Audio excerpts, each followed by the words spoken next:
ग्रहांची मूलभूत माहिती किंवा ग्रहशील चक्र. आता हे ग्रहशील चक्र आपलं जे छोटं पुस्तक आहे गुरुजींचं गुलाबी पुस्तक जे आपलं आहे तुम्हाला सुरुवातीला दिलेलं त्याच्यामध्ये ग्रहशील चक्र दिलं आहे. त्याच्यामध्ये कोष्टक रूपाने सगळं दिली माहिती आपण ती डिटेलमध्ये इकडे शिकणार. सुरुवातीला आपण शिकताना ग्रह आपण ज्यावेळेला बघितले 12 ग्रह त्यावेळेच्या ग्रहांचे स्वराशी, उच्च राशी, मूल त्रिकोण राशी हे आपण पाहिलं. ग्रहांच्या प्रत्येक ग्रहाचे आपण बघतो ना, मूल त्रिकोण राशी, उच्च राशी, नीच राशी आपण त्याचं पाहिलं. गुरुच्या कोणत्या आहेत राशी? धनु आणि मीन. उच्च राशी कोणती आहे गुरुची? कर्क. नीच राशी कोणती आहे? मकर. आणि मूल त्रिकोण राशी कोणती आहे गुरुची? धनु. म्हणजे असं प्रत्येक ग्रहात आपण पाहिलं. ओके ना. आता प्रत्येक ग्रहाच्या त्या उच्च राशी आणि नीच राशी आहे. उच्च राशी आणि नीच राशी. तर त्या उच्च आणि नीच राशीमध्ये सुद्धा एक ठराविक अंश असतो. त्या अंशावरती तो ग्रह जास्त बलवान किंवा जास्त कमजोर असतो. त्याला परम उच्च आणि परम नीच अंश असा म्हणतो. परम उच्च आणि परम नीच अंश असा. तर प्रत्येक ग्रहाचे ते अंश बघणं पण आपल्याला गरजेचं आहे. प्रत्येक ग्रहाचे. आता आपण प्रत्येक ग्रह इथे मांडतो. रवी, चंद्र, मंगळ, बुध, गुरु, शुक्र, शनी, राहू आणि केतू. आपण नवग्रह पाहिजे होते ना. त्यांच्या आपण स्वराशी, उच्च राशी, नीच राशी पाहिल्या होत्या आणि मूल त्रिकोण राशी पाहिजे. तर या उच्च राशी आणि नीच राशीमध्ये एक ठराविक अंश असतो. त्या ठराविक अंशावरती तो ग्रह परम उच्च किंवा परम नीच होतो. तर ते अंश कोणते? तर ते अंश असे आहेत.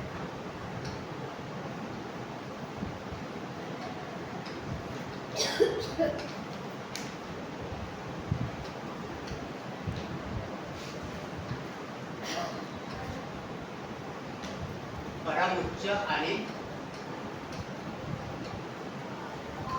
परम नीच.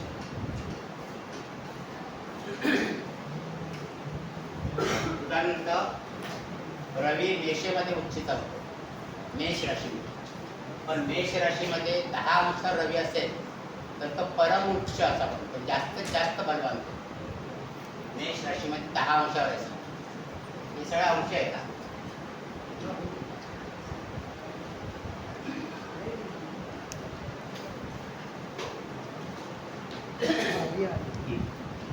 हे सगळं अंश आहे. आणि रवी नीच असतं तुळ राशीमध्ये. तर तुळ राशीमध्ये जर रवी 10 अंशावरती असेल तर तो परम नीच समजला. सगळ्यात जास्त कमजोर परम नीच असा प्रत्येक ग्रहाचा आहे. चंद्र सुद्धा वृषभ राशीमध्ये उच्च जातो. तर वृषभ राशीमध्ये 3 अंशात असेल तर परम उच्च. नंतर वृश्चिक राशीमध्ये 3 अंशात असेल तर परम नीच. मंगळाची उच्च राशी कोणती आहे? मकर. मकरामध्ये मंगळ 28 अंशात असेल तर तो परम उच्च असतो. आणि कर्क राशीमध्ये 28 अंशात मंगळ असेल तर परम नीच. असं प्रत्येक ग्रहाचे उच्च आणि नीच अंश असे दिलेले असतात. आता हे सगळे तुम्हाला पाठ करायचे अंश प्रत्येक ग्रहाचे. तर कसे करणार पाठ? हे कसे ग्रह पाठ करणार अंश तुम्ही? लक्षात राहते का? उच्च राशीचे उच्च का नीच राशीचे? परम उच्च आणि परम नीच. दोन्ही पण आहेत. हा, कशा पाठ करता तुम्ही? कशा पाठ करणार? आयडिया द्या ना.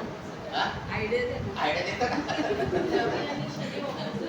म्हणजे आम्ही कसे पाठ केले ते सांगतो त्याच्याकरता. आम्ही करताना काही कसं 10 3 28 15 5 27 20 15 15 झाले पाठ.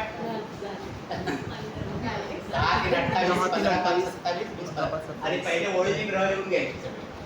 पण हे पहिले तीन उच्च हा, उच्च नीच कसं ओळखायचं? कसे ओळखायचे?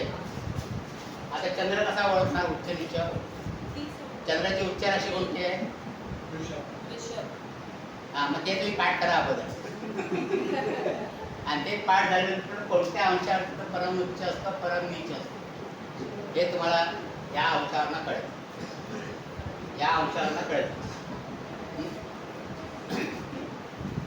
आता तुम्हाला मी मागच्या वेळेला पण सांगितलं बघा, ज्या वेळेला रवी आणि शुक्र हे आपापल्या परम उच्च राशीमध्ये असतात, परम उच्च बिंदूवरती असतात, त्यावेळेला त्यांच्यामध्ये किती अंशाचं अंतर असेल?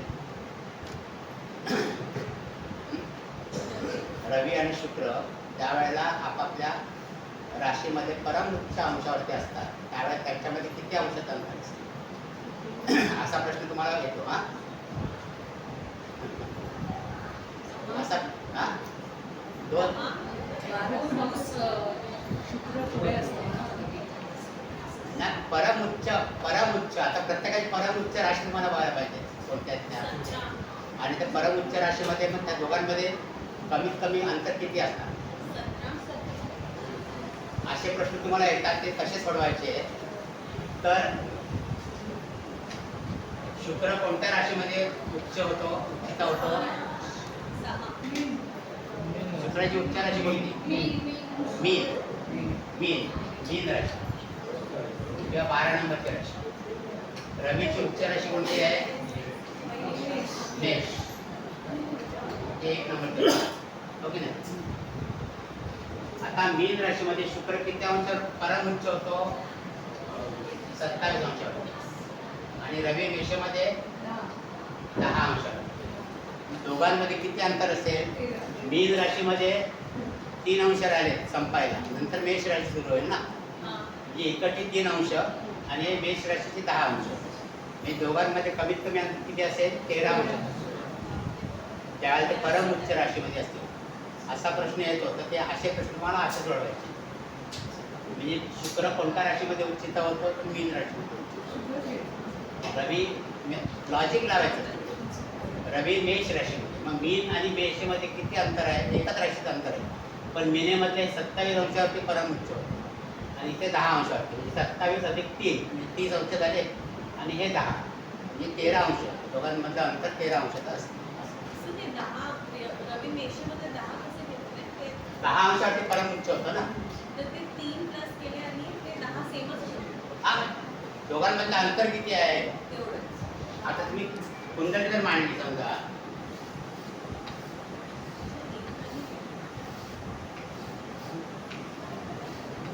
आता इकडे एक राशी आहे, इकडे 12 राशी किंवा इथं 12 राशी आहे आणि इकडे एक राशी आहे ना.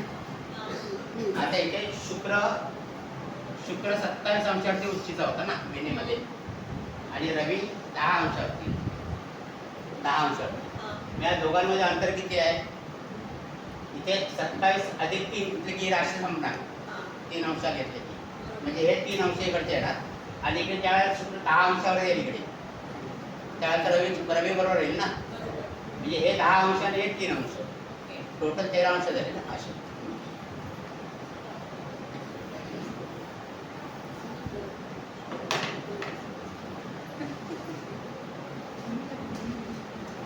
तर हे जे अंश आहे हे तुम्हाला असे पाठ करायचे आहेत. 10 3 28 15 5 27 20 15 20 15. पुढे जाऊया आपण.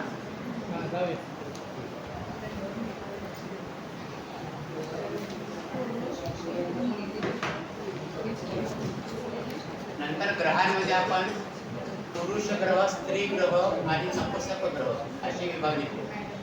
पुरुष ग्रह,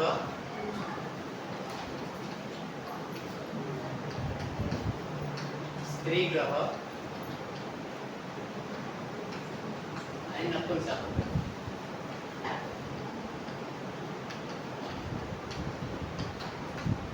हे सुद्धा तुम्ही लक्षात ठेवा. पुरुष ग्रहामध्ये रवी, मंगळ, गुरु आणि हर्ष हे पुरुष ग्रह आहेत. स्त्री ग्रह आहेत चंद्र, शुक्र आणि नेपच्यून. हे स्त्री ग्रह आहे. आणि नपुंसक ग्रह आहे बुध आणि शनी. बुध आणि शनी. राहू केतू ग्रह नाही आहेत ना, ग्रह नाही आहेत, ते छेदन बिंदू ते फक्त पापग्रहामध्ये येतात. पुरुष ग्रह स्त्री ग्रहामध्ये नाही. तर पुरुष ग्रह हे म्हणजे तुम्हाला कुंडली सोडवताना ग्रह कोणते आहेत बघा.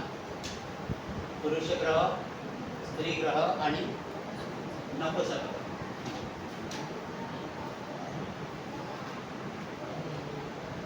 हे जसं आपण ग्रहांच्या बाबतीत बघतो तसं आपण राशींचं पण शिकणार आहोत. त्या सगळ्यांचं तुम्हाला सगळं एकत्र करून तुमचा फलादेश तुम्हाला तयार करता येतो.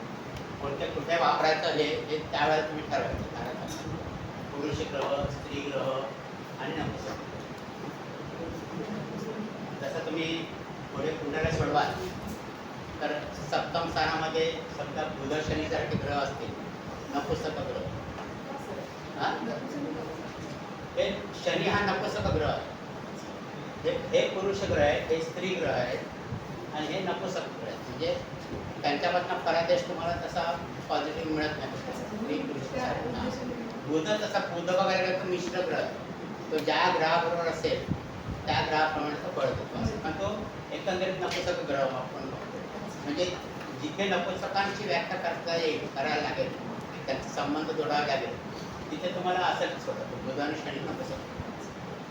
एक्झाम्पल तुम्हाला देतो. समजा विवाहाच्या बाबतीमध्ये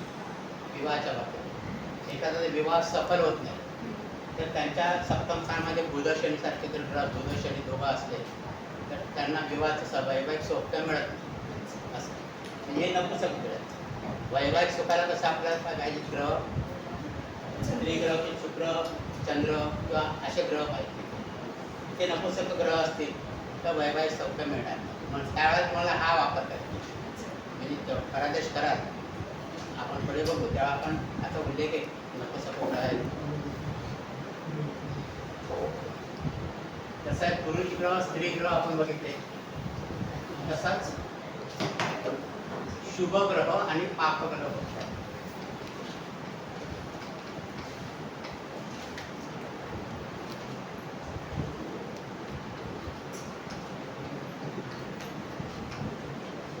आणि मिश्र असं पण आपण वर्ग करतो ग्रहांची. शुभ ग्रहांमध्ये गुरु, शुक्र आणि चंद्र. पण इथे सुद्धा चंद्र हा कंडिशनल शुभ ग्रह म्हणतात. कंडिशनल शुभ ग्रह म्हणजे तो किती बलवान असला पाहिजे. म्हणजे चंद्राचे कला कमी होतात, जास्त होतात. तसं तो बलवान केव्हा असतो तर शुक्ल अष्टमीपासून तर कृष्ण अष्टमीपर्यंत. शुक्ल अष्टमीपासून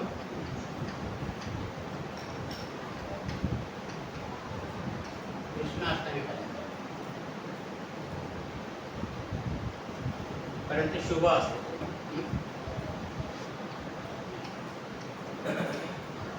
शुभ कसा असतो? शुक्ल अष्टमी म्हणजे केव्हा असते? प्रतिपदा शुक्ल पक्ष सुरू झाला, अमावास्येच्या नंतर शुक्ल पक्ष सुरू होतो. पण त्या अमावास्येच्या वेळेला चंद्रपट छोटीच असते ना, प्रतिपदा द्वितीयाला वगैरे. ती अष्टमीला जरा प्रमाणात दिसते आणि अष्टमीपासून मग पुढे पौर्णिमाला पूर्ण चंद्र दिसतो आपल्याला. पण पूर्ण चंद्र झाल्यानंतर पण तो कलेकलेने कमी होतो. तो शुक्ल अष्टमीपर्यंत त्याचं बळ असतं, नंतर तो बलहीन व्हायला सुरुवात होतो. म्हणून तोपर्यंत शुभ धरलेला आहे, तोपर्यंत शुभ धरलेला आहे. म्हणजे चंद्र जर असेल, ज्या काळामध्ये चंद्र असेल तर शुभ असतो, नाहीतर तो पाप असतो. आणि चंद्र पूर्ण बलवान कधी असतो? नाही, शुक्ल दशमी ते कृष्ण पंचमी त्यापर्यंत तो पूर्ण बलवान असतो. शुक्र दशमी ते कृष्ण पंचमी. आणि त्याच्यानंतरचा जर असेल कृष्ण पंचमीच्या पुढचा, तर त्याला क्षीणचंद्र असं म्हणतात. क्षीणचंद्र.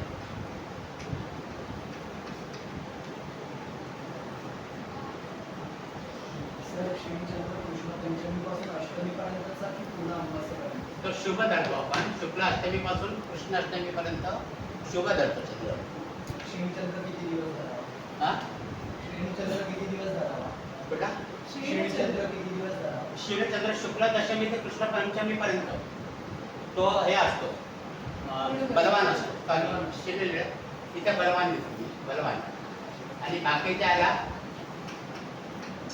तो बलहीन, म्हणजे त्याला क्षीणचंद्र म्हणजे कृष्ण षष्टीपासून तर तो शुक्ल नवमीपर्यंत क्षीणचंद्र. अष्टमीपर्यंत शुभ असतो.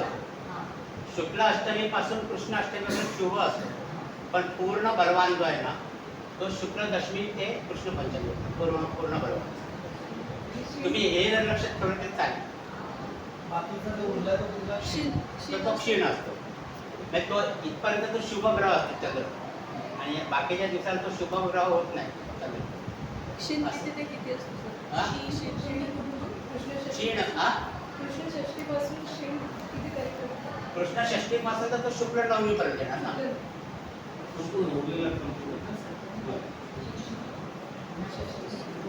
नंतर पापग्रह.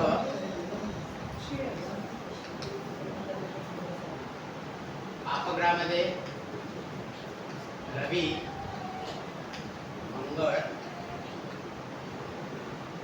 शनी, राहू, केतू आणि हर्षल, नेपच्यून आणि प्लुटो हे पापग्रह. हर्षल, नेपच्यून आणि प्लुटो हे. आता रवीला पण काय काय लोक म्हणतात की पापग्रह म्हणून, तर रवी हा राजा आहे. राजा जेव्हा स्ट्रिक्ट असतो तर तो डिसिप्लिन म्हणून स्ट्रिक्ट असतो, तो कोणता वाईट करायला स्ट्रिक्ट नसतो स्वतःच्या जन्म. म्हणून हा जरी पापग्रह म्हटलं तरी तो पापग्रह म्हणून आहे असं म्हणतो. बरं, हे पापग्रह इतके आहेत ना, त्यांच्यामध्ये पण दोन गट आहेत. जसे गँगस्टरचे गट असतात दोन, तसे पापग्रहांचे पण दोन गट आहेत. त्याचे पहिल्या गटामध्ये हे दोन ग्रह आहेत आणि बाकीच्या गटांमध्ये हे ग्रह आहेत.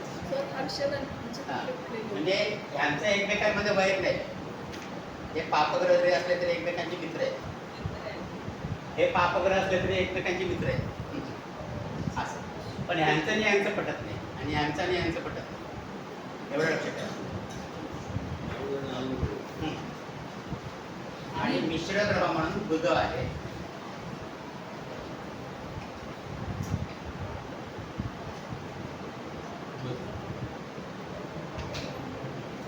त्याला स्वतःची प्रकृती नाही आहे. ज्या ग्रहाबरोबर बुध असेल त्या ग्रहाबरोबर तो बळतो, त्या ग्रहावर तो शुभ किंवा अशुभ होतो.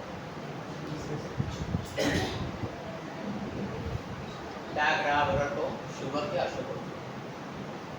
आता आपण हे जे ग्रह आहेत त्यांची वर्गवारी करणार आहोत. प्रत्येक ग्रहाला कोणते ग्रह मित्र, कोणते ग्रह शत्रू आणि कोणते ग्रह सम हे आपल्याला काढायचं आहे. मित्र, शत्रू आणि सम हे ग्रह आपल्याला काढायचं आहे. त्याचं टेबल पण तुम्हाला पंचांगामध्ये पण आहे. प्रत्येक ग्रहाचे मित्र ग्रह कोण, शत्रू ग्रह कोण, समग्रह कोण पंचांगामध्ये आहे ना. बघितलं तुम्ही? नाही बघितलं? बघा आता पंचांगामध्ये. किती नंबर पेजवर आहे? 6 नंबरचं काहीतरी पान वाटतं पंचांगामध्ये. ग्रहांचं सगळं माहिती दिली.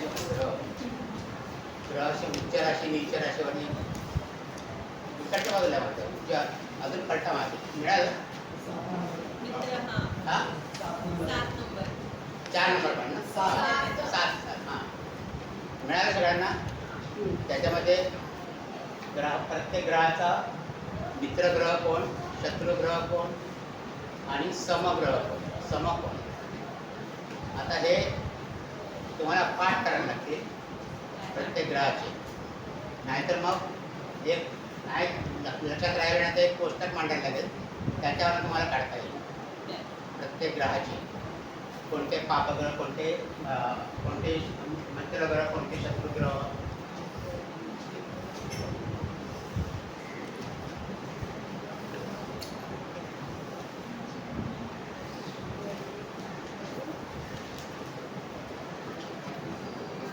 आता याचे नियम आहेत काही की ज्या ग्रहाचे मित्र, शत्रू आणि समग्रह काढायचे, ज्या ग्रहाचे मित्र, शत्रू आणि समग्रह काढायचे त्याची मूल त्रिकोण राशी घ्यायची.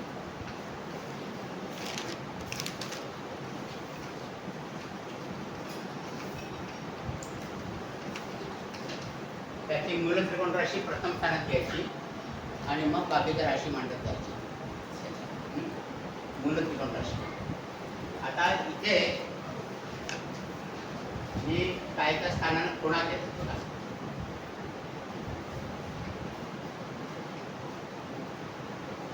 ही जी 6 स्थान आहेत 2, 5, 2, 4, 5, 8, 9 आणि 12 या स्थानामध्ये ज्या राशी येतील त्यांचे स्वामी त्यांचे मित्र आणि बाकीच्या मोकळ्या स्थानामध्ये जे येतील ते शत्रू. आता काय काय ग्रहांना 2 राशी असतात ना. त्यांची एक राशी बरोबरच्या ह्याच्यात असेल आणि एक राशी दुसऱ्या ह्याच्यात असेल तर मग तो सम झाला. जर दोन्ही राशी बरोबरच्या ह्याच्यात ते मित्र झाला. दोन्ही राशी अशा ठिकाणी आल्या तर शत्रू झाला आणि एक राशी बरोबर एक राशी चुकीच्या ठिकाणी असेल तर तो सम झाला. असं हा दुसरा नियम. हा बरोबर चिन्ह असेल तर मित्र,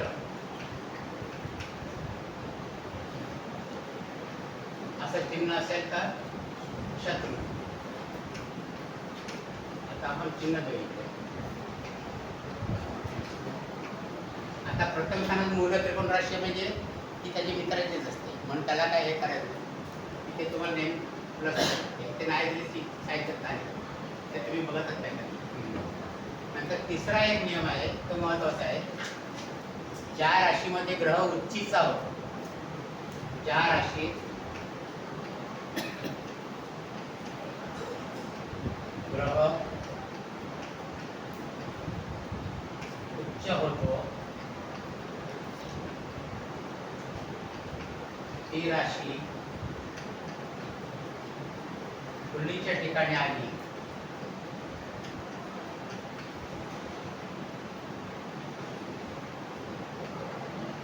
तर ती बरोबर समजावी. म्हणजे मित्र समजावी ती राशी. त्या राशी स्वामी म्हणजे ती मित्र समजावी. हे मी तुम्हाला एक्सप्लेन करेन नंतर. पण फक्त लिहून घ्या की ज्या राशीत ग्रह उच्च होतो ती राशी जर खोलीच्या ठिकाणी कुठे आली तर तिथे आपण ती बरोबरची राशी म्हणून धरायची, ती मित्र राशी म्हणून धरायची. ती कशी धरायची ते आपण बघणार आहोत. आता आपण कोणत्या ग्रहाचे मित्र शत्रू काढूया? मेष मंगळाचे, म्हणजे मंगळ ग्रहाचे काढू. ठीक आहे. आता मंगळ ग्रहाचे जर मित्र शत्रू आपण काढायचे असेल तर मंगळाची मूल त्रिकोण राशी कोणती आहे? मेषच आहे ना. मंगळाची मग मूल त्रिकोण राशी इकडे मांड. मंगळाची, बरोबर. मग त्याप्रमाणे बाकीच्या राशी मांडून घ्यायच्या.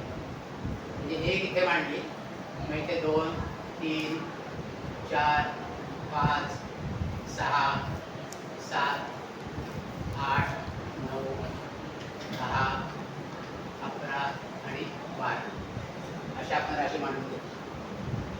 म्हणजे मूल त्रिकोण राशी ज्या ग्रहाचे आपल्याला मित्रशत्रू काढायचे आहेत त्याची मूल त्रिकोण राशी प्रथम स्थानात मांडायची आणि मग त्याच्याप्रमाणे बाकीच्या राशी मांडून घ्यायची.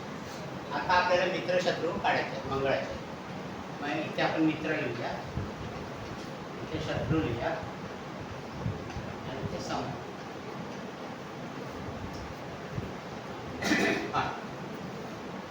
आता ही मंगळाची राशी पहिलं तर त्याचीच राशी. दुसरं इथे कुठली शुक्राची राशी आणि इथे बरोबर चिन्ह आहे म्हणजे मित्र झाला. पण शुक्राची दुसरी राशी कुठे आहे? इथे इकडे खुली आली आपल्याला. मग एक बरोबर आणि एक खुलीची आली म्हणजे शुक्र कसा झाला? सम झाला. मग शुक्र सम झाला मंगळा. बरोबर, कळलं एवढं? हां, आता पुढे येऊया. इथे मिथुन राशी म्हणजे बुधाची राशी. मग इथे तो शत्रू झाला. आता बुधाची दुसरी राशी कुठे आहे?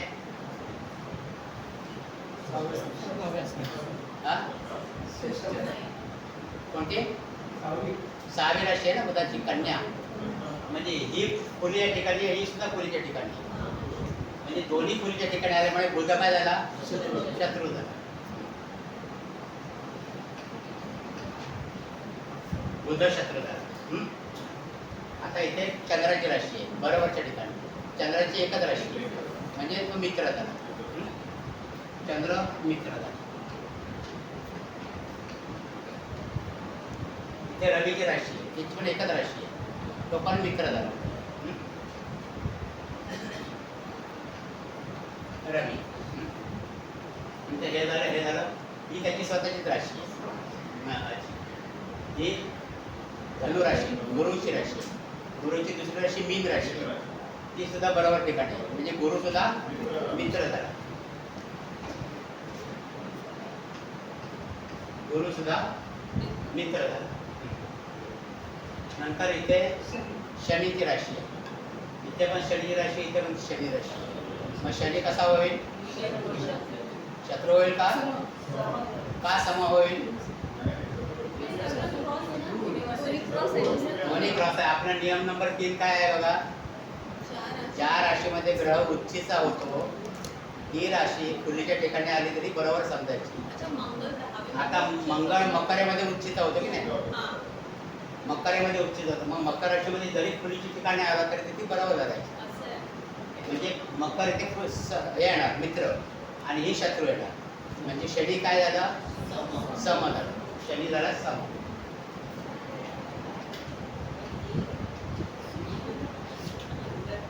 आणि जनरली राहू केतू जे आहेत ना ते शनीप्रमाणे पळत होतात. पण मंगळाच्या बाबतीमध्ये मला वाटतं केतू तरी मित्र दाखवत आहे आणि राहू शत्रू दाखवत आहे. म्हणजे असे मित्र शत्रू आणि सम तुम्हाला प्रत्येक ग्रहाचे काढते. प्रत्येक ग्रहाचे काढते. मित्र रवी, चंद्र आणि गुरु, शत्रू बुध. म्हणून मंगळाचा 1 नंबर तर शत्रू बुध आहे. म्हणून बुधाच्या लग्नाला मंगळ शुभ फळ देत नाही आणि मंगळाच्या राशींना लग्नाला बुध शुभ फळ देते. आणि दोघं एकमेकांचे कट्टर शत्रू असं हे तुम्हाला आता इथे कळेल. म्हणजे असे आपण मित्र. इथे ही मेष लग्नाची आपण पत्रिका घेतली. मेष लग्न का मांडलं तर मेष ही मंगळाची मूल त्रिकोण राशी. ज्या ग्रहाचे काय त्याची मूल त्रिकोण राशी आपण म्हणतो ना त्याची मूल त्रिकोण राशी केली. नाही मग आता इथे जर मूल त्रिकोण राशी जर चेंज केली, मेषच्या ऐवजी जर दुसरी घेतली तर मग हे मित्र शत्रू आणि ते सम आता हे मंगळाचे मित्र शत्रू समग्र आपण नक्की झाले मंगळाचे. आता दुसऱ्या ग्रहाचे आपण काढवा. हां, दुसऱ्या कोणत्या ग्रहाचे काढायचे सांगा? शनीचे काढ. शनीचे काढूया. ठीक. शनी आवडतोय तुम्हाला? महिलांना शनी इकडं पण शनी नावाचा इकडं शनी शनी. शनीची मूल त्रिकोण राशी कोणती आहे? कुंभ, म्हणजे 11 नंबर. मग इथे 11 नंबरच्या राशी कुंभ. मग इथं पुढच्या राशीकडे मांडली 12, 1, 2, 3, 4, 5, 6, 7, 8, 9 आणि 10.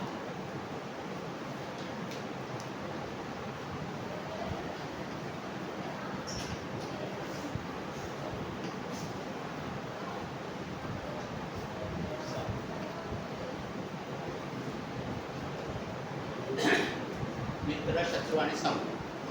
आता करूया सुरुवात. आता हे पहिलं स्थान सोडून गेला सगळ्यात.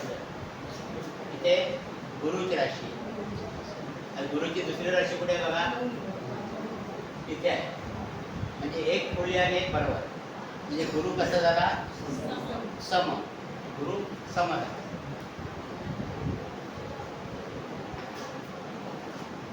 गुरु सम झाला. नंतर इथे मंगळाची राशी 1. मंगळाची दुसरी राशी कुठे आहे? दोन्ही ठिकाणी खुली आहे. म्हणजे मंगळ काय झाला? शत्रू झाला. मंगळ शत्रू झाला. मंगळ शत्रू झाला. म्हणजे इथे शुक्राची राशी. शुक्राची दुसरी राशी कुठे आहे? नवम स्थानात. दोन्हीकडे बरोबर चिन्ह आहे. म्हणजे शुक्र कसा झाला? शनीला मित्र झाला. शुक्र मित्र झाला. इथं बुध. बुधाची मित्र राशी इकडे आहे, कन्या राशी इकडे आहे. म्हणजे बुध कसा झाला? मित्र झाला. बुध मित्र झाला. कळतं ना मॅडम? तुम्हाला विचारतोय, कळतंय ना आपण कसं काढतोय ते? कसं काढलं? हा? मग मला विचारायचं ना, नाही कळलं तर. नाही कळलं का?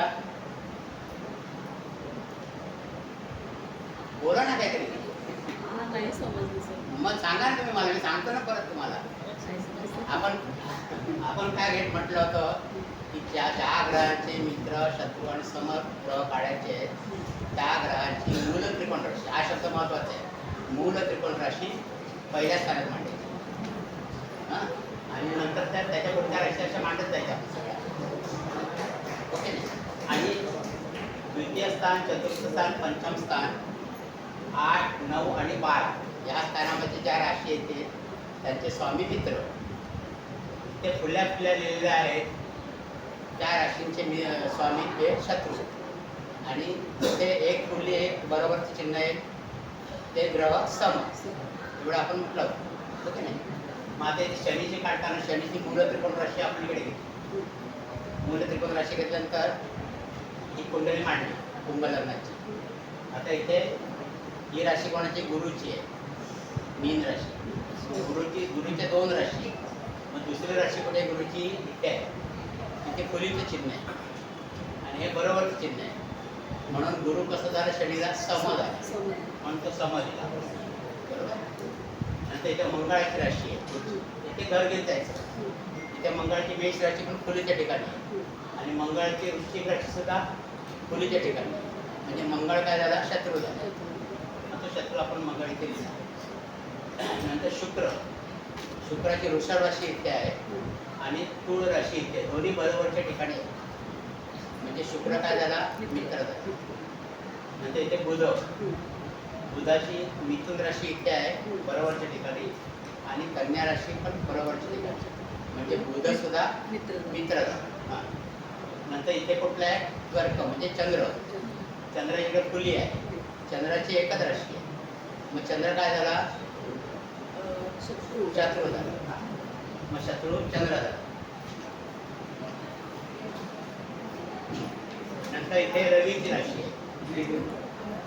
इथे रवीची राशी आहे, सिंह राशी. इथे सुद्धा फुल्ली आहे आणि रवीला पण एकच राशी आहे. म्हणजे रवी काय झाला? शनीचा शत्रू.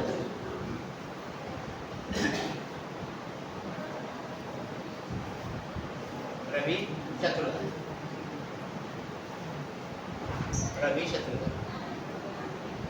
नंतर आता कोणतं राहिले झाले सगळे ना आता. हां. म्हणजे असं हे शनीचे शुक्र बुध हे मित्र आहे, मंगळ चंद्र रवी हे शत्रू आहे आणि गुरु हा सम आहे. अशा प्रकारे तुम्हाला आता पूर्वी आपण फक्त 7च ग्रहांचा विचार केला पूर्वीच्या ग्रंथांमध्ये, त्याच्यामुळे इथे ते 7 ग्रहांचं आपण त्यांनाच राशी दिलेले आहे. पण नंतर राहू केतू ॲड झाले तर ते राहू केतू शनीप्रमाणे पडतं तसं करत ते आपण बघायचं. म्हणजे मुख्य जे ग्रह आहेत त्यांच्यावर राशींचं वाटप केलं आहे त्यांचे मित्रशत्रू आपण असं सगळ्या ग्रहांचे जर मित्रशत्रू जर तुम्ही काढलेत अशा प्रकारे किंवा त्या पुस्तकामध्ये पाहिलं तुम्ही तर तुम्हाला काय दिसून येईल बघा. तर रवी, मंगळ, चंद्र आणि गुरु हे एकमेकांचे मित्र आहेत. हां, नंतर बुध, शुक्र, शनी हे एकमेकांचे मित्र आहेत. बरोबर. आणि यांचे हे शत्रू, यांचे हे शत्रू.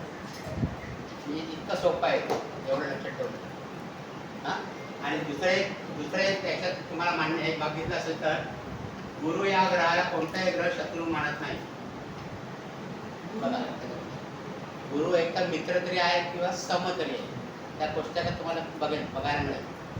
गुरु हा कोणाचाच शत्रू नाही, कोणच गुरुला शत्रू मानत नाही.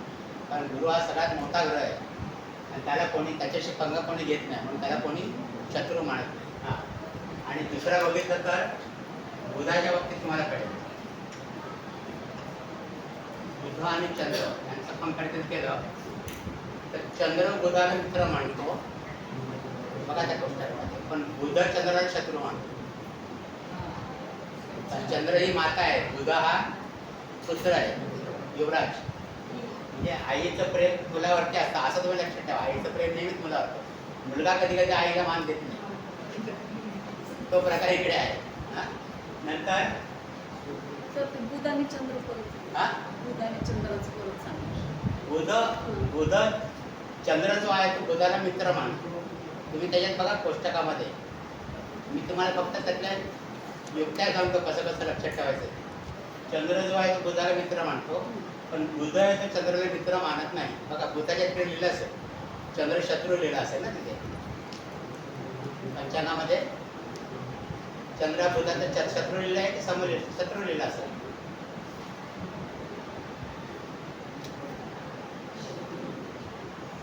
इव्हन आपल्या त्या गुलाबी पुस्तकामध्ये पण आहे ग्रहश्री चक्रमध्ये. चंद्र शत्रू आहे ना. आणि चंद्र बघितलं तर चंद्र बुधाला मित्र मानतो बघा. चंद्राचे मित्र ग्रहामध्ये बुध असतो, हो ना. हां, नंतर रवी आणि बुधाचं नातं काय आहे बघा. रवी बुधाला सम मानतो, पण बुध रवीला मित्र मानतो बघा. बुध आहे का मित्र? बुधाचा रवी मित्र आहे का?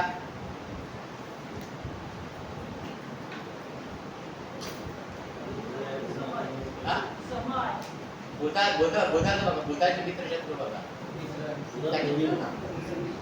बुधाचे मित्र शत्रू बघा, त्याच्यात रवी मित्र असेल ना. रवी मित्र आहे ना. म्हणजे ह्या तुम्ही युक्त्या लक्षात ठेवा. म्हणजे तुमचं सगळ्यांचे ग्रहांचे मित्र शत्रू सम पाठ होऊन जातील. या 2-3 स्टेप लक्षात ठेवलं तुम्ही तर तुमचा मित्र शत्रू लगेच पाठ होऊन जाईल ग्रहांचं. सोपं आहे की नाही लक्षात ठेवणं. मित्र शत्रू समग्र सोपं आहे की नाही. कोणच काय बोलत नाही. बोला. मित्र आणि शत्रू या समान नाहीये. कुठे? राहू दिलेलं आहे इकडे. हां हां, केतू नाही दिलेलं. तर राहू आणि केतू फक्त मंगळाच्या बाबतीमध्ये केतू मित्र धरला जाते काय ते मंगळाच्या जे वेगळे आहे. बाकी सगळीकडे राहू केतू सेम आहे. बाकी सगळ्या ग्रहांना राहू केतू सेम आहे. हां हां, आणि केतू दिलाय का? केतूचं नाही दिलं. हां, फक्त सारखंच ग्रहांचं दिले आहेत त्यांनी. पण आता असं म्हणतात की केतू राहू आणि केतू हे शनीप्रमाणे पळतं. शनी ज्यांचे मित्र त्यांचे राहू केतू मित्र. शनी ज्यांचा शत्रू त्यांचा राहू केतू शत्रू. हा? सम असेल तर त्याच हा, सम असेल तर सम असं. प्रमाणे राहू दे. हो. म्हणजे हे प्रत्येक ग्रहांचे मित्र शत्रू आपण बघितले इथे. ते माहिती नसेल तर कसे काढायचे त्याचं पुस्तक पण पाहिलं आपण.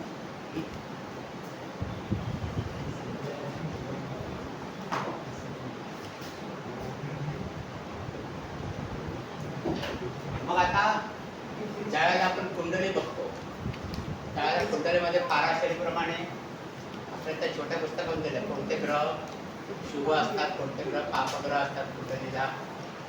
ते पाराशरीमध्ये पण दिलेलं आहे. आणि तुम्हाला म्हटलं प्रत्येक लग्नाची शुभाशुभ ग्रह तुम्ही बघायचे. तुमच्या कुंडलीचा परदेश बघताना त्या आपल्या लग्नाला कोणते ग्रह शुभ आहेत, कोणते ग्रह अशुभ आहेत त्याप्रमाणे त्यांचा परदेश आपण त्या पुस्तकात बघायचा तुम्हाला म्हटलं होतं ना असं. तर मग आता प्रत्येक ग्रहाचे प्रत्येक लग्नाचे पापग्रह आणि शत्रुग्रह कोण आहेत? पापग्रह आणि शत्रुग्रह म्हटले हे कोण आहे? तर ते बघण्याकरता एक लक्षात ठेवायचं की हे महत्वाचं आहे. ग्रहांच्या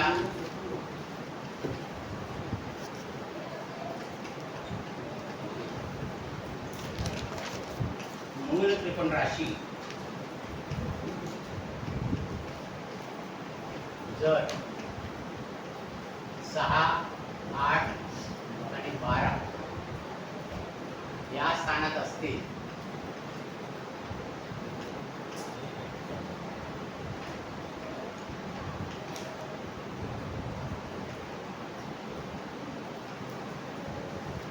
तर तो ग्रह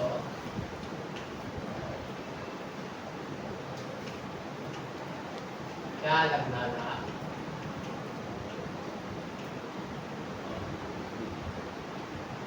पापग्रह होतो.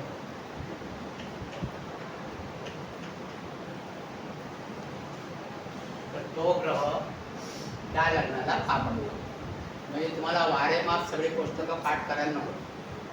फक्त हा एक नियम लक्षात ठेवला की प्रत्येक कुंडलीला पापग्रह कोणता तो तुम्हाला लगेच कळेल. आता आपण इथे कुंडली म्हणतो. कर्क लग्न माना. हा, कर्क लग्न माना. कोणता? कर्क लग्न. नाही, प्रत्येक लग्नाची मांडू ना आपण. प्रत्येक लग्नाची पापग्रह आणि शत्रुग्रह बघायचे असतात. शत्रुग्रह आणि पापग्रह आपण बघायचे ना.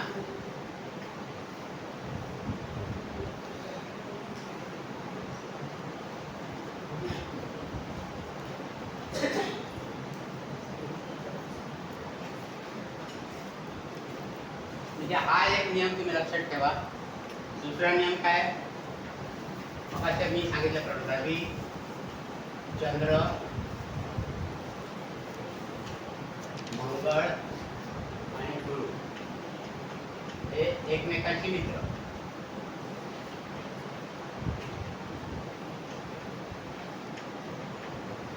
हे 4 ग्रह एकमेकांचे मित्र आहेत. कुठेही असू दे ते मित्राचं काम करतात. ओके ना. नंतर बुध, शुक्र मगाशी लिहून द्या तुम्हाला. शनी. शनी,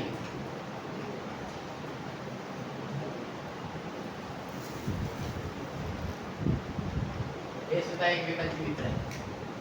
हे ग्रह एकमेकांचे मित्र. ही एक हा एक ग्रुप आणि हा एक ग्रुप पण एकमेकांचे शत्रू आहेत. हे आपसात एकमेकांचे मित्र आहेत पण याबरोबर शत्रू आहेत. हे आपसात एकमेकांचे मित्र आहेत पण याबरोबर शत्रू आहेत. एवढं हे लक्षात ठेवलं तर आता आपण प्रत्येक लग्नाचे पापग्रह आणि शत्रुग्रह कोण आहेत ते बघूया. पापग्रह आणि शत्रुग्रह कोण आहेत ते बघूया. हे कुसुमी आता म्हणजे लिहिता आहे मला इथे.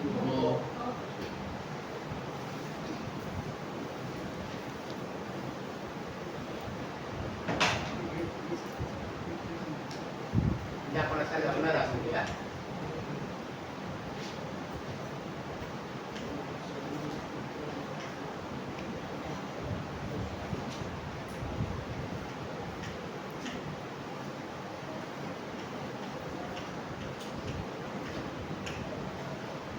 शत्रू.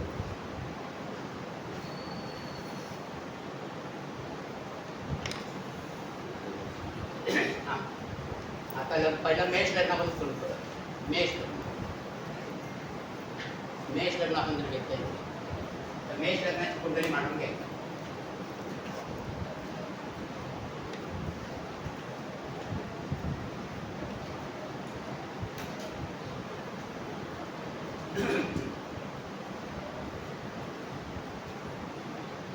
आता मेष लग्नाच्या कुंडलीमध्ये कोणत्या ग्रहाच्या मूल त्रिकोण राशी 6, 8, 12 मध्ये आले आहेत बघा.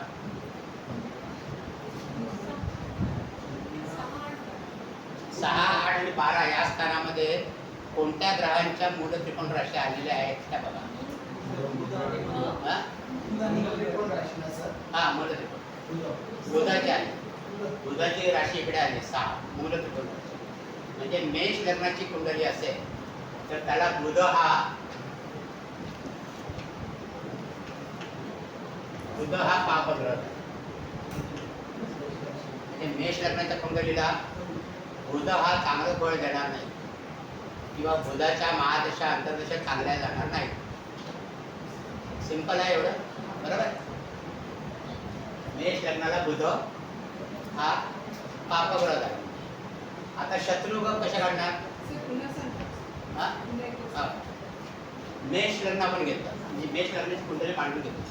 आता इथे 6, 8 आणि 12 मध्ये किती मूल त्रिकोण राशी आहेत ते बघायचे, किती ग्रहांच्या. इथे फक्त एकच आहे, बुधाची. म्हणजे बुध हा पापग्रह आहे. म्हणजे मेष लग्नाला बुध हा चांगलं फळ देणार नाही, हो की नाही? म्हणजे तो पापग्रह आहे. आठवा आणि बारा वाजता. हा? 6, 8 आणि 12 म्हणजे ही त्रिक स्थान आपण समजायचं. मूल म्हणजे अशुभ स्थान आहे सगळे. तर इथे जर मूल त्रिकोण राशी असेल, कारण याच्या मागचं लॉजिक काय आहे, कोणताही ग्रह ज्याला 2 राशी आहेत तो आपल्या मूल त्रिकोण राशीप्रमाणे फळ देतो. हा त्याच्या मागचा नियम आहे. मग इथे बुधाची मूल त्रिकोण राशी जर इकडे आलेली आहे तर मग तो त्याच्याप्रमाणे फळ देणार. मग त्या मिथुन राशी जरी इकडे असली तर तो ह्या राशीप्रमाणे फळ देणार. आणि ती 6, 8, 12 मध्ये म्हणजे तो शुभ की अशुभ फळ देणार हे त्याच्या मूल त्रिकोण राशीवरती अवलंबून असतं ग्रहांचं. म्हणून मूल त्रिकोण राशी महत्वाच्या आपण म्हटलं लक्षात ठेवण्याचं ते आहे. तर इथे बुध हा पापग्रह होता. आता मंगळ, मेष राशीचे स्वामी मंगळ आहे. तर मंगळाचे शत्रुग्रह पण आपण बघितले होते मगाशी आपल्या ग्रुपमध्ये. शुक्र, शनी. मंगळाचे शत्रुग्रह कोण आहेत? बुध, शुक्र, शनी. बुध, शुक्र, शनी. बुध, शुक्र, शनी. आणि ते राहू केतू आपण नंतर बघतोच त्याची. हां, म्हणजे किती सिंपल आहे. मेष लग्नाची कुंडली आली तर हा ग्रह शुभ फळ देणारच नाही. आणि हे शत्रुग्रह आहे, ते म्हणजे बुध पण आला परत. हे शत्रुग्रह आहे म्हणजे हे सुद्धा चांगलं फळ देणार नाही मंगळाला. मंगळाच्या याला हे सुद्धा चांगलं फळ देणार नाही. आता आपण कुंडलीमध्ये बघूया. आपण जे भावांचे ग्रह पाहिले होते, भावांची फळं पाहिली होती. आता इथे बुध बघा 3 आणि 6. 6 तर अशुभ स्थान आहे. 3 सुद्धा त्रिषड्याचं स्थान आहे, तिसरं स्थान त्रिषड आहे. त्रिषड्याचे स्वामी शुभ फळ देत नाही, बरोबर नाही? बुध झाला. शुक्र बघा द्वितीय स्थानात स्वामी आणि सप्तम स्थान स्वामी. ही दोन्ही मारक स्थान आपण पाहिजे ना. द्वितीय स्थान आणि सप्तम स्थान मारक स्थानावर. मारक स्थानाचे स्वामी सुद्धा शुभ फळ देत नाही. आणि एक लक्षात ठेवायचं, जी राशी पहिल्या स्थानामध्ये असते त्याची समोरची राशी शत्रू राशी असते. हे पण एक लक्षात ठेवा की या राशीच्या समोरची राशी नेहमी त्याची शत्रू राशी असते. हां, नवरा बायकोंमध्ये न पटणं एक नाही कारण असते. त्या समोरची राशी शत्रू राशी असते. म्हणजे म्हणजे बघा शुक्र तिथीला शनी कसा आहे? दशमेश आहे. दशमेश म्हणून चांगला आहे, पण हा त्रिषड्याचा स्वामी आहे. लाभस्थानाचा स्वामी, लाभस्थानाचा स्वामी शुभ फळ देत नाही. लाभातले ग्रह शुभ फळ देतात, लाभस्थानाचा स्वामी शुभ फळ देत नाही. म्हणजे हे जर तुम्ही नियम आपले त्याच्यात लावले की तुम्हाला प्रत्येक लग्नाला कोणता ग्रह चांगलं फळ देईल, कोणता ग्रह अशुभ फळ देईल हे तुमच्यात परत लक्षात येईल. म्हणजे मेष लग्नाच्या कुंडलीला हे ग्रहांची फलादेश करताना आपण जपून करायचं, हे चांगला फलादेश करणार नाही. आता पुढचं लग्न घ्या.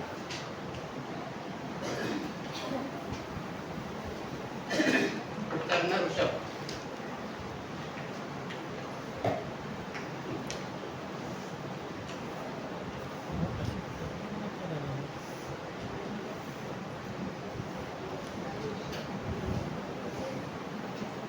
वृषभ म्हणून 2 नंबर पहिले असतात. 3, 4, 5, 6, 7, 8, 9, 10, 11, 12 आणि 1. आता वृषभ राशीला पापग्रह कोण आहे बघा.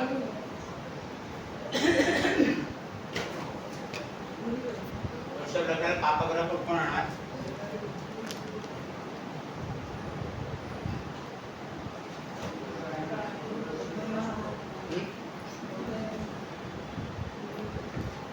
मंगळ आणि गुरु. इथे शुक्राची पण राशी मूल त्रिकोण राशी आहे ना. म्हणजे लग्नेश जरी असला शुक्र तरी तो ह्याला एकदम शुभ फळ देणार नाही. लग्नेश असतो सुद्धा, कारण कुठलाही ग्रह आपल्या मूल त्रिकोण राशीप्रमाणे फळ देतो. इथे जरी शुक्राची राशी असली तरी ही मूल त्रिकोण राशी नाही, त्याची मूल त्रिकोण राशी तुळ आहे इथे. म्हणून ह्याला पापग्रह कोण आणणार तर शुक्र, नंतर गुरु आणि मंगळ.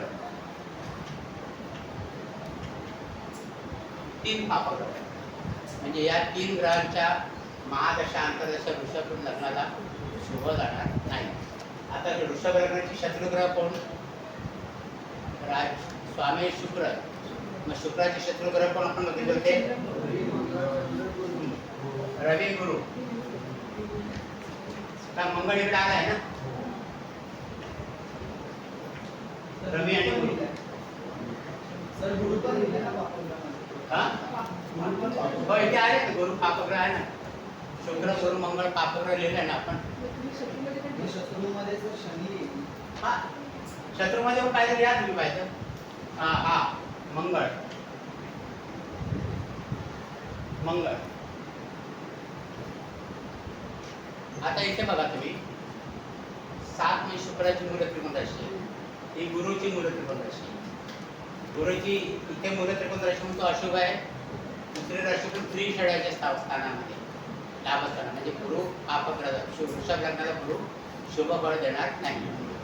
नंतर मंगळाची ही मूल त्रिकोण राशी आहे आणि इथे तो मार्गशीर्ष झाला आहे म्हणजे पापग्रह. म्हणजे किती सोपी पद्धत आहे ना शोधायची.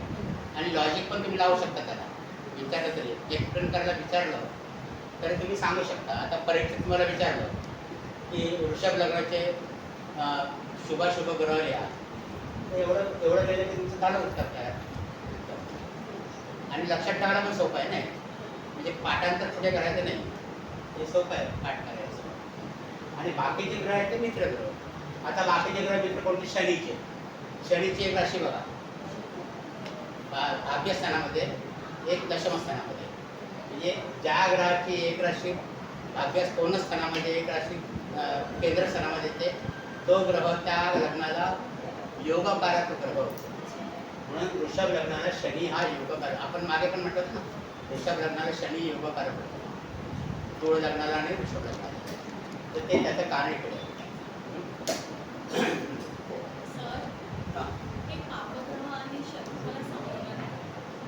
पापग्रह आणि शत्रुग्रह आपला पहिले जे 2 वेळे लिहिले त्या काय लिहिले त्या रवी मंगळ गुरु आणि चंद्र हे एकमेकांचे मित्र आहेत. बरोबर. म्हणजे हे एकमेकांच्या लग्नाला अशुभ फळ देणार नाही. आणि बुध शुक्र शनी हे एकमेकांचे मित्र आहेत. म्हणजे त्या लग्नाला शुभ फळ देतील पण बाकीच्या लग्नाला अशुभ फळ देतील. म्हणून बघा महेश लग्नाला बुध शुक्र शनी पापग्रह झाले. कारण ते मंगळाचे शत्रू आहेत तिथे. मंगळाच्या विरुद्ध गटामध्ये आहेत ना. मंगळाच्या विरुद्ध गटामध्ये आहेत ना ते. आता वृषभ राशी घेतली तर तिथे रवी गुरु मंगळ आले बघा विरुद्ध गटामध्ये. रवी मंगळ गुरु हे विरुद्ध गटामध्ये आले ना. गुरुची मूल त्रिकोण राशीकडे आली आहे ना. ज्या ग्रहाची मूल त्रिकोण राशी 6, 8 आणि 12 या स्थानामध्ये येतात तो ग्रह पापग्रह. ओके. म्हणून इथे तूळ राशी आली आहे, म्हणून शुक्र सुद्धा पापग्रह दिला आपण. इथे गुरुची मूळ त्रिकोण राशी धनु आलेली आहे आणि मंगळाची मूळ त्रिकोण राशी मेष आहे, म्हणून ते पापग्रह. कळलं जाते का? येस. नंतर पुढचं लग्न करूया सर आपण. मेष लग्नाला योगकारक ग्रह कोणता? जसं आपण विसरला म्हणजे शनी. तसं मेष लग्नाला योगकारक ग्रह म्हणजे हा चंद्र आणि हाच होतो रवी, पण त्यांची एकच राशी आहे. म्हणून रवी आणि चंद्र जर एकत्र असतील मेष लग्नाला तर ते योगकारक होतात, राजयोग कारक होतात असं मेष लग्नाला. नंतर मिथुन लग्न घेऊया आपण. मिथुन लग्न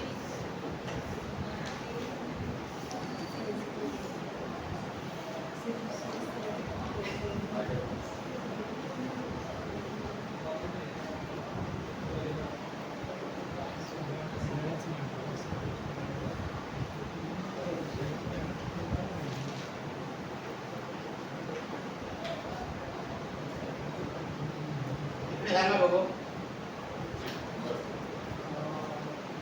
मंगळ पापग्रह कोणता होईल?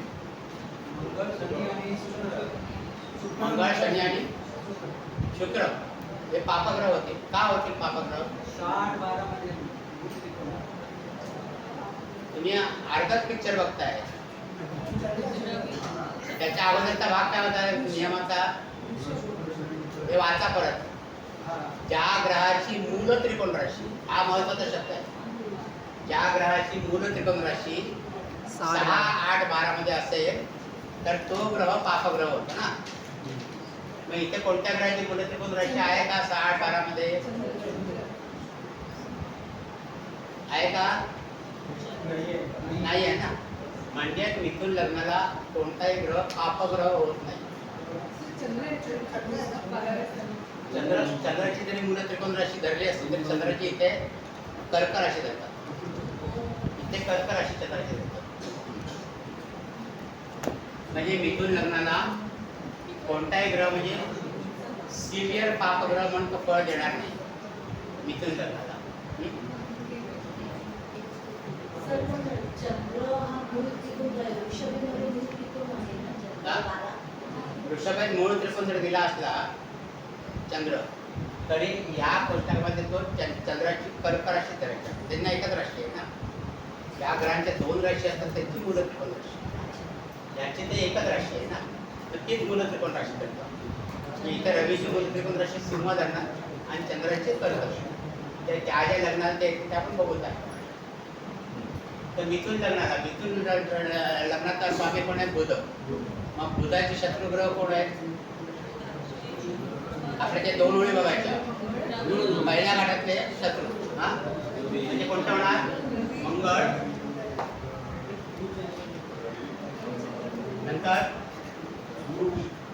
गुरु,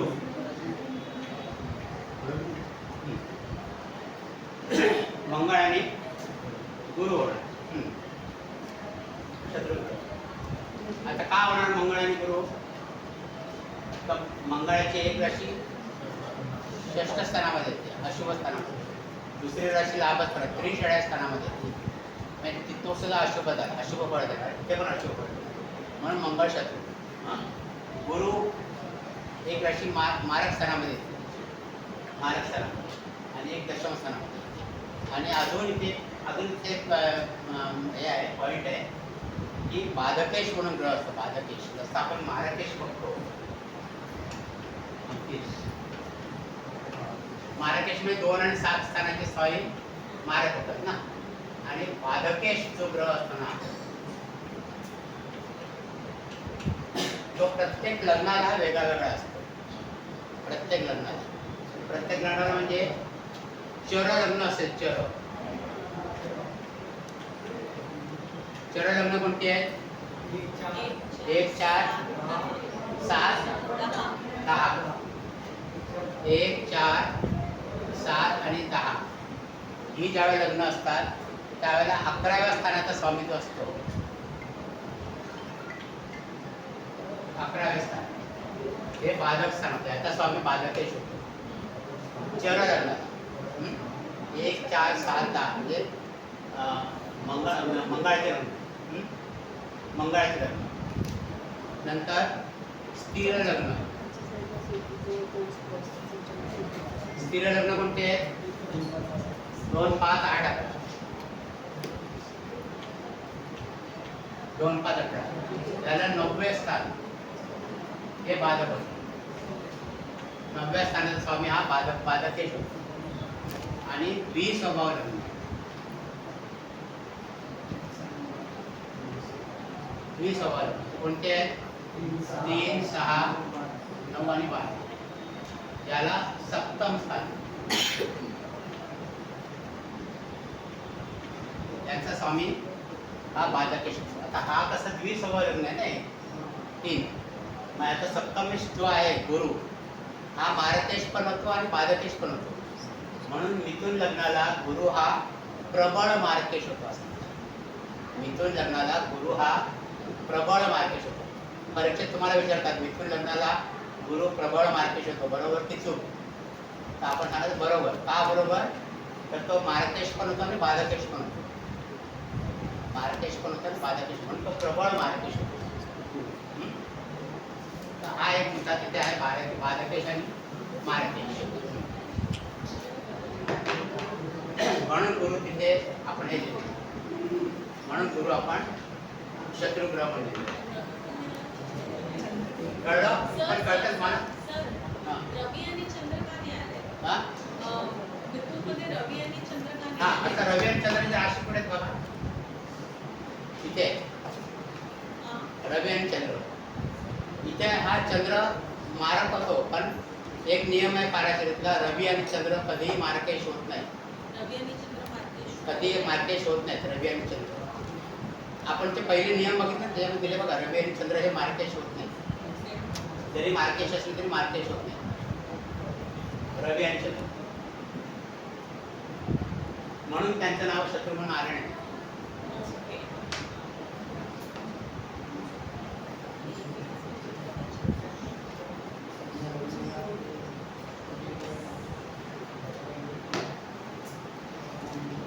नंतर कर्क लग्न होणार.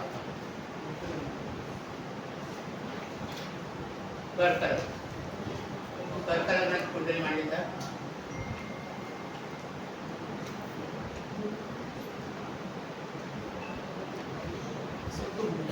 मंगळ आणि गुरु उच्चेचे आले तर ते खूप चेंज होईल. हा मिथुन राशीमध्ये हा शत्रुग्रहामध्ये मंगळ आणि गुरु आहे. हा ते जर दोन्ही ग्रह उच्चेचे आले म्हणजे मंगळ वक्रेचा आला आणि गुरु पण तो जर जास्त अशुभ पडते ना, अशुभ जास्त जास्त अशुभ पडते. उच्चेच असेल कारण ते त्याची शत्रुग्रह आहेत ना मिथुन लग्नाचे. मिथुन लग्नाच्या मंगळाची राशी कुठे येतात बघा मिथुन लग्नामध्ये? एक लाभस्थानामध्ये आणि दुसरी कुठे येते? षष्ठ स्थानामध्ये. आणि षष्ठेश आणि लाभेश दोन्हीकडे त्यांच्या शत्रू स्थानामध्ये अशुभ स्थानामध्ये राशी येतात. जरी उच्चेच असलं तरी हा? उच्चेच असलं तरी उच्चित असलं तरी तो चांगलं फळ देणार नाही. म्हणून आपण जनरेशन काढतो की बुधाच्या लग्नाला मंगळ शुभ फळ देत नाही आणि मंगळाच्या लग्नाला बुध शुभ फळ देत नाही. त्याच्यानं ते तुम्हाला ते टेबल बघितलं की कळेल. सर मिथुन लग्नाला योगकारक सांगायचं काय? हा? कोणता योगकारक ग्रह असेल? कुठल्या? मिथुन लग्नाला मिथुन लग्नाला योगाकारक ग्रह नाही कोणतं बघा. नाही. कुठल्याही ग्रहाची राशी एक राशी केंद्रामध्ये आणि एक कोणामध्ये येत नाही, म्हणून योगकारक ग्रह नाही येत. आता कर्क लग्न. कर्क लग्नाला कोण पापग्रह होईल? बुध आणि गुरु आणि शनी. गुरु आणि शनी.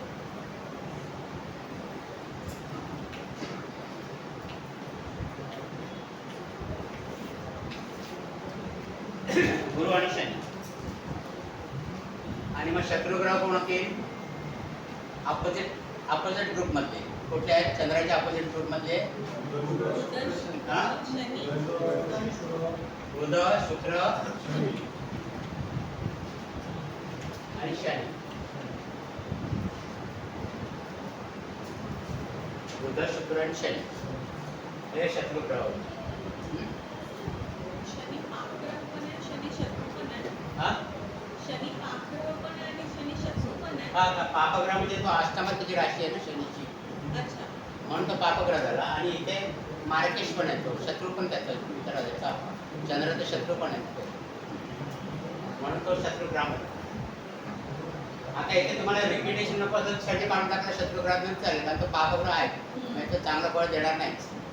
म्हणजे कुठल्या लग्नाला कुठले ग्रह चांगलं फळ देणार नाही ते आपण इकडनं बघतो. बाकीचे ग्रह बरे फळ देतात, चांगलं शुभ फळ.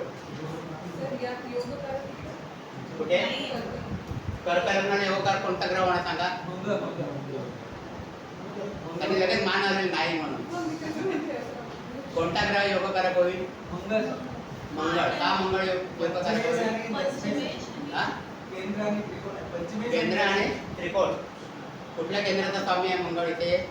एक नाही. दशम स्थान पंचम. कुठल्या केंद्राचा स्वामी आहे मंगळ? पंचमस्थान आणि दशमस्थान. दशमता. मी काय विचार कोणत्या केंद्राचा स्वामी आहे? तर दशम केंद्राचा स्वामी आहे ना. हां. इथे मंगळची राशी. मंगळची राशी. आणि दुसरी राशी कुठे आहे? कोणस्थानामध्ये. कोणस्थान कोणते? 5 आणि 9. मग इथे केंद्रामध्ये पण राशी आहे त्याची आणि कोणस्थानामध्ये राशी आहे. म्हणजे मंगळ हा कर्क लग्नाला योगकारक होतो.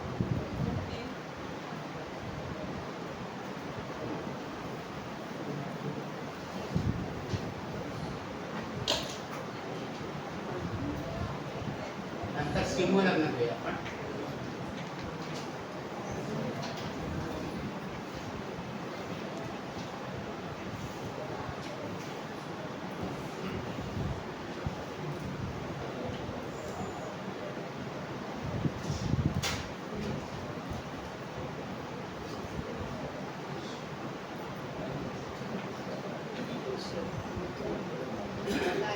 एक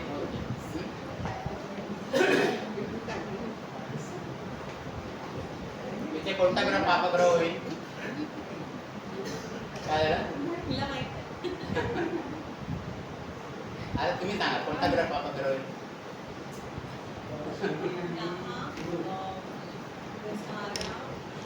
इकडनं मागून कोण बोलतच नाहीये. शनी आणि हा? शनी गुरु शनी आणि गुरु का? शनी आणि गुरु का होईल? चंद्र पापग्रह, चंद्राची राशी चौथा, हो. पापग्रह. शनी आणि गुरु होणार नाही. का होणार नाही?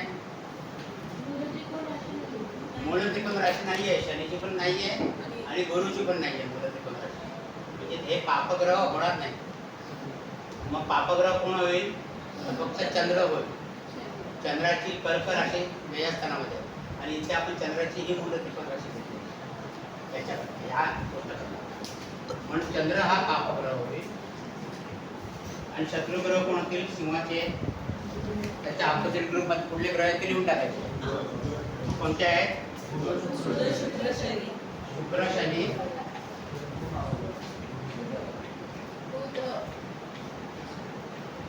शुक्र शनी बुध.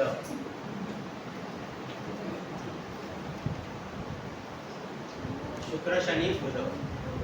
इथे सुद्धा एक अपवाद काय आहे बुधाचा? हे नाही आहे. लक्षात घ्या. हे नाही आहे. हो लक्षात इकडे द्या. मग नंतर तुम्ही हात वर करू नका मला बघा. हा. इथे बुधाच्या दोन्ही राशी जरी इकडे असल्या एक लाभस्थानामध्ये आणि मूल त्रिकोण राशी त्याची द्वितीय स्थानामध्ये. द्वितीय स्थान म्हणजे दोन राशी जिथं असतात आणि एक राशी जर अशुभ स्थानामध्ये असेल तर ज्या ठिकाणी मूल त्रिकोण राशी असते त्या ठिकाणचं फळ ते म्हणजे त्याप्रमाणे ते फळ देतात. आता इथे बुधाची राशी जरी अशुभ ठिकाणी असेल त्रिषड्यामध्ये जरी असली तरी इथे ती द्वितीय स्थानामध्ये मूल त्रिकोण राशी. त्या मूल त्रिकोण राशीप्रमाणे बुध फळ देतो. म्हणजे तो नॉट नेसेसरी की तो पापग्रहाचा फळ देईल. आता सम होईल. तसं इथे गुरुचं बघा. गुरुची एक राशी अष्टम स्थानामध्ये पण त्याची मूल त्रिकोण राशी पंचम स्थानामध्ये कोण स्थानामध्ये. आणि ज्या वेळेला एक राशी अशुभ स्थानामध्ये असते आणि एक राशी शुभ स्थानामध्ये असते तर ज्या स्थानामध्ये मूल त्रिकोण राशी असेल त्याप्रमाणे तो फळ देईल. म्हणून सिंह लग्नाला गुरु हा शुभ फळ देतो जरी तो अष्टमेश असला तरी. कारण अष्टमात त्याची मूल त्रिकोण राशी नाही मूल त्रिकोण राशी त्याची पंचम स्थान बोनस स्थानामध्ये आहे. म्हणून सिंह लग्नाला जरी अष्टमात गुरुची राशी असली तरी तो इथे पडतो. आणि आणखी एक मी जसं मला आठवतं सांगतो की 2, 12 आणि 8 यांना परावलंबी स्थान म्हणतो. आपण बघितलं त्यामध्ये ना, परावलंबी स्थान म्हणजे ज्या स्थानामध्ये ज्या राशी असतात ते त्यांच्या दुसऱ्या राशीप्रमाणे फळ देतात असं पण म्हटलं त्याच्यामध्ये. तर इथे सुद्धा बघा 2, 12 आणि 8 8व्या स्थानामध्ये गुरुची राशी आहे, पण त्याची दुसरी राशी जी असेल त्याप्रमाणे हे परावलंबी स्थान झालं ना. मग दुसरी राशी मूल त्रिकोण राशी याची चांगली आहे म्हणून गुरु याला चांगलं फळ देईल सिंह लग्नाला असं.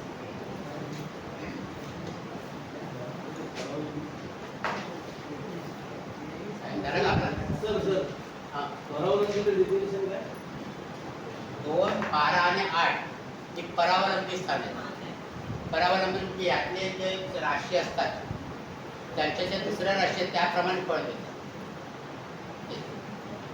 त्याप्रमाणे फळ देतात परावलंबी. एक पुढचं लग्न होऊया ना आपण, थांबूया 6 लग्न झाले. असं योगकारक कोण आहे? हा, सिंह लग्नाला पण योगकारक मंगळ आहे. सिंह लग्नाला हा कोण आणि योगकारक ग्रह मंगळच होतो.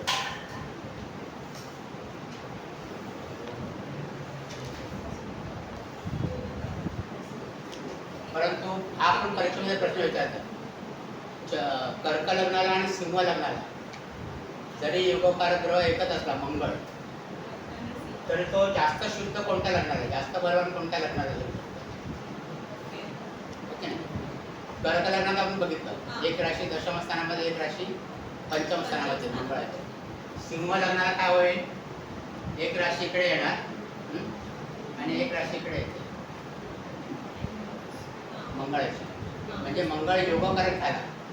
परंतु हा मंगळ कर्केच्या मंगळा इतका योग बलवान नाहीये. का नसतो, त्याचं कारण काय आहे थोडी सांगू शकेल?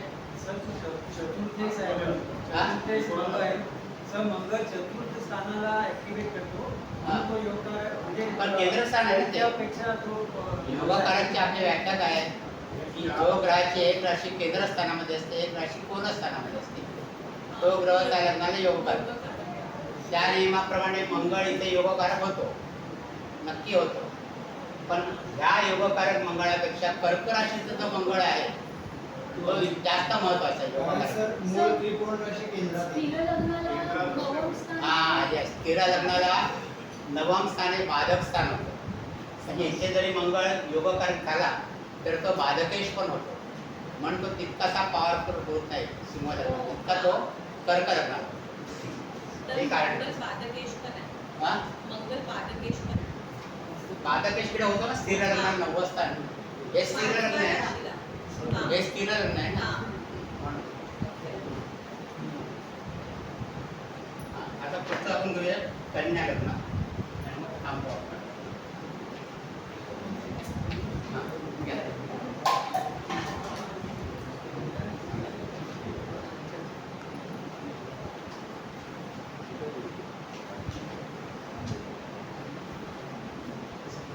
इथे कोणते ग्रह होतील? पापग्रह.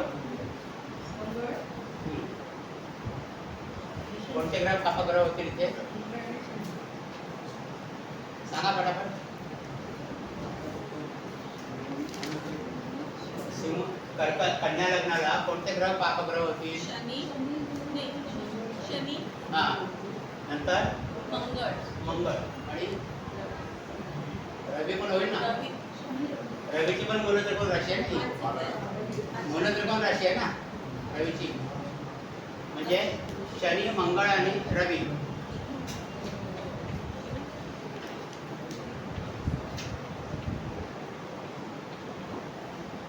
शनी मंगळ आणि रवी. आणि पापग्रह कोण होतील? मंगळ ते इथे आलेलं आहे म्हणजे गुरु.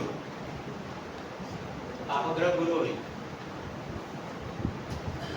आता तुम्ही म्हणाल गुरु का पापग्रह होईल याला? प्रत्येक प्रश्नाचं उत्तर आलं पाहिजे ना आपल्याला. सर गुरु तर दोन्ही केंद्राचा स्वामी आहे ना ते. सर मार्केस पण आहे मार्केस मार्केश पण आहे आणि गुरुला इथे केंद्राधिपत्य दोष लागतो. ज्या ग्रहाच्या दोन्ही राशी केंद्रामध्ये येतात त्या तो ग्रह त्या ग्रहाचा केंद्राधिपत्य दोष त्या यायला लागतो तुम्हाला. आता केंद्राधिपत्य दोष असा कोणाचा लागेल इकडे बुधाचा आणि गुरुचाच लागेल. त्यांना दोघांना जास्त लागेल केंद्राधिपत्य दोष. कारण हे दोनच ग्रह असे आहेत की त्यांच्या दोन्ही राशी केंद्रामध्ये येतात त्यांच्या लग्नामध्ये, बुध आणि गुरु.